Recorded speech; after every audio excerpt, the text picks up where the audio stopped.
ನಿನ್ನೆ ಮುಂಬೈ ಲಕ್ನೋ ಮ್ಯಾಚಲ್ಲಿ ಹಾರ್ದಿಕ್ ಪಾಂಡ್ಯ ಸಿಕ್ಕಾಪಟ್ಟೆ ಎಮೋಷ್ನಲ್ ಆಗಿದ್ದ. ಯಾಕೆಂದರೆ ನಿನ್ನೆ ಮ್ಯಾಚ್ನಲ್ಲಿ ಆತ ಬೌಲಿಂಗು ಕೂಡ ಒಳ್ಳೆ ಬೌಲಿಂಗ್ ಮಾಡಿಬಿಟ್ಟು 5 ವಿಕೆಟ್ ತೊಗೊಂಡಿದ್ದ. ಲಾಸ್ಟ್ಗೆ ಬ್ಯಾಟಿಂಗಲ್ಲೂ ಕೂಡ ಕೊನೆ ಬಾಲ್ವರೆಗೂ ಆತ ಆಡ್ದ.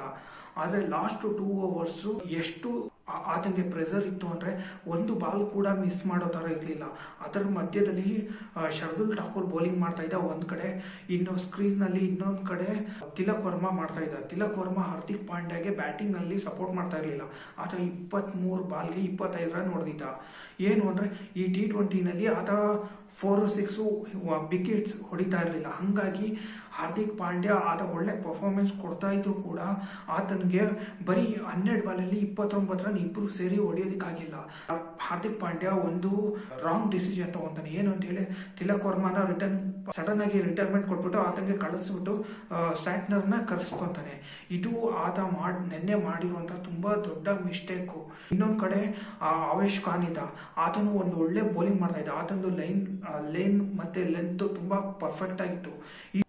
ತಿಲಕ್ ವರ್ಮಾದು ಅದು ಒಂದು ಪರ್ಫಾರ್ಮೆನ್ಸ್ ಟಾಪ್ ಆಗಿದ್ದು ಈ ಮುಂಬೈ ಇಂಡಿಯನ್ಸ್ ಟೀಮ್ಗೆ ಅದು ಎಷ್ಟು ಪ್ರಾಬ್ಲಮ್ ಆಗಿತ್ತು ಅಂದರೆ ಬ್ಯಾಟಿಂಗ್ ಆಡೋರ್ಗೂ ಕೂಡ ಬ್ಯಾಟಿಂಗ್ ಆಡೋದಕ್ಕೆ ಆಗ್ತಾ ಇರಲಿಲ್ಲ. ಲಾಸ್ಟಿಗೆ ಇವರು 12 ರನ್ನಿಂದ ಸೋತೋದ್ರು. ನಿನ್ನೆ ಮ್ಯಾಚಲ್ಲಿ ಹಾರ್ದಿಕ್ ಪಾಂಡ್ಯ ಮಾಡಿದ್ದು ಒಂದು ರಾಂಗ್ ಡಿಸಿಷನ್ ಇಂದ ಆ ಮ್ಯಾಚ್ ಗೆಲ್ಲಬೇಕಾಗಿರುವಂಥ ಆ ಮ್ಯಾಚು ಸೋತೋರು ಲಕ್ನೋ ಅಪೋಸಿಟ್ ಅಲ್ಲಿ.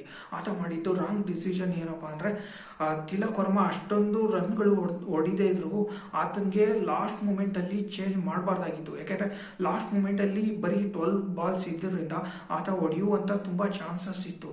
ಯಾಕೆಂದರೆ ಈತ ಸ್ಯಾಟ್ನರ್ಗೆ ಕರೆಸ್ಕೊಂಡ್ ಬಂದಿದ್ರು ಕೂಡ ಸ್ಯಾಟ್ನರ್ ಸೆಟ್ ಆಗೋದಕ್ಕೆ ಟೈಮ್ ತಗೊಂಡ. ಹಾರ್ದಿಕ್ ಪಾಂಡ್ಯ ಆತ ಬಂದ್ಬಿಟ್ಟು ಕೆಲವೊಂದು ಬಾಲ್ ಆಡಿದ ಮೇಲೆ ಹಾರ್ದಿಕ್ ಪಾಂಡ್ಯಗೆ ತುಂಬ ಲೇಟಾಗಿ ಅಂಡರ್ಸ್ಟ್ಯಾಂಡ್ ಆಯಿತು. ವರ್ಮಗೆ ರಿಟರ್ನ್ ಕಳಿಸ್ಬಿಟ್ಟು ತಪ್ಪು ಮಾಡಿದೆ ಅಂತ ಆಗ ಆತನಿಗೆ ಫೀಲ್ ಆಗೋಯ್ತು. ಆಗ ಆತ ಸಿಕ್ಕಾಪಟ್ಟೆ ಎಮೋಷ್ನಲ್ ಆಗ್ತಾ ಇದ್ದ. ಆದರೆ ಆ ಮಿಸ್ಟೇಕ್ ಮಾಡೋಕ್ಕಿಂತ ಮೊದಲು ಆತ ತಿಲಕ್ ವರ್ಮಾಗೆ ಲಾಸ್ಟ್ 2 ಓವರ್ ಆಡೋದಕ್ಕೆ ಚಾನ್ಸ್ ಕೊಟ್ಟಿದ್ರೆ ಈ ಮ್ಯಾಚ್ ಇವರು ಆರಾಮಾಗಿ ಗೆಲ್ಬೋದಾಗಿತ್ತು. ಯಾಕೆಂದರೆ ತಿಲಕ್ ವರ್ಮಾ 1 and 2 ಹೊಡೆದ್ಬಿಟ್ಟು ಈತನಿಗೆ ಸಿಂಗಲ್ ಹೊಡೆದು ಈತನ ತಗೊಂಡ್ಬರ್ತಾ ಇದ್ದ. ಯಾಕೆಂದರೆ ಆಲ್ರೆಡಿ ಆತ 23 ಬಾಲ್ ಆಡಿದ್ದ. ಅದರಲ್ಲಿ 2 4 ಹೊಡೆದ್ಬಿಟ್ಟು ಇನ್ನು ಉಳಿದಿರೋದೆಲ್ಲ ಸಿಂಗಲ್ ಹೊಡೆದು 25 ರನ್ ಹೊಡೆದಿದ್ದ. ಮ್ಯಾನೇಜ್ಮೆಂಟ್ ಟೀಮು ಈತ ಕ್ಯಾಪ್ಟನ್ ಎಲ್ಲರೂ ಸೇರಿ ಇದ್ದಕ್ಕಿದ್ದಾಗೆ ತಿಲಕ್ ವರ್ಮಾಗೆ ರಿಟೈರ್ಮೆಂಟ್ ಘೋಷಣೆ ಮಾಡಿಬಿಟ್ರು. ಆಗ 7 ಬಾಲ್ಗೆ 25 ರನ್ ಇತ್ತು. ಅದನ್ನು ಅವರು ಆರಾಮಾಗಿ ಚೇಂಜ್ ಮಾಡ್ಬೋದಾಗಿತ್ತು. ಆದರೆ ಈ ಒಂದು ಡಿಸಿಷನ್ ಇಂದ ಇವರ ಟೀಮ್ದು ಆ ಒಂದು ಗೆಲ್ಲುವಂತ ಮ್ಯಾಚ್ ಕೂಡ ಇವರು ಸೋತೋದ್ರು. 7 ಬಾಲ್ಗೆ 25 ರನ್ನು ಇರುವಾಗ ಹಾರ್ದಿಕ್ ಪಾಂಡ್ಯ ಕೂಡ ಸ್ಕ್ರೀಸ್ ಅಲ್ಲಿ ಇದ್ದ. ಇನ್ನೊಂದು ಕಡೆ ತಿಲಕ್ ವರ್ಮಾನೇ ಇದ್ದ.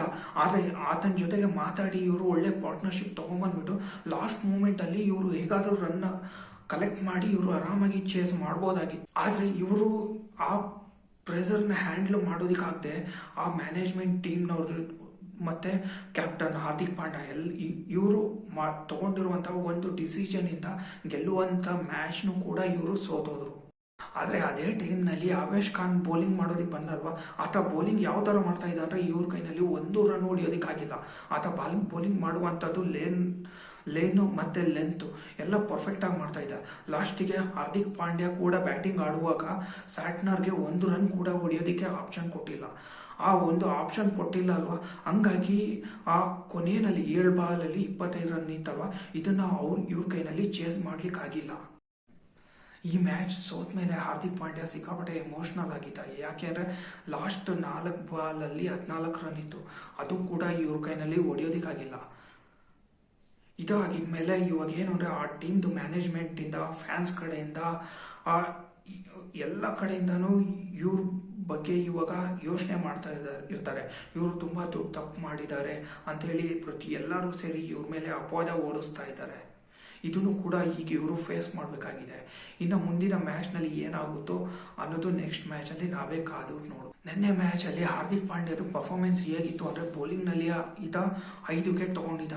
ಇದು ಬಂದು ಮುಂಬೈ ಟೀಮ್ನಲ್ಲಿ ಫಸ್ಟ್ ಟೈಮು ಒಬ್ಬ ಬೌಲರು ಅದು ಕ್ಯಾಪ್ಟನ್ ಆಗಿ 5 ವಿಕೆಟ್ ತೊಗೊಂಡ್ಬಿಟ್ಟು ಇದ್ರ ಜೊತೆಗೆ ಆತ ಬ್ಯಾಟಿಂಗ್ ಮಾಡಿ 28 ರನ್ ಹೊಡೆದಿದ್ದ. ಈ ಥರದ ಪರ್ಫಾರ್ಮೆನ್ಸ್ ಕೊಟ್ಟಿರೋದು ಹಾರ್ದಿಕ್ ಪಾಂಡ್ಯಗೆ ಈ ಒಂದು ರೆಕಾರ್ಡ್ ಹಾರ್ದಿಕ್ ಪಾಂಡ್ಯ ಹೆಸರಲ್ಲಿ ಸೇರಿದೆ. ಏನು ಅಂದರೆ 20th ಓವರಲ್ಲಿ ಶುರು ಆಯ್ತಲ್ವ, ಅದರಲ್ಲಿ ಫಸ್ಟ್ ಬಾಲ್ಗೆ ಇವರು ರನ್ ಹೊಡೆದ್ರು. ಆದರೆ ಲಾಸ್ಟ್ 2 ಬಾಲ್ಗೆ ಇವ್ರ ಕೈನಲ್ಲಿ ರನ್ ಹೊಡಿಯೋದಕ್ಕಾಗಿಲ್ಲ.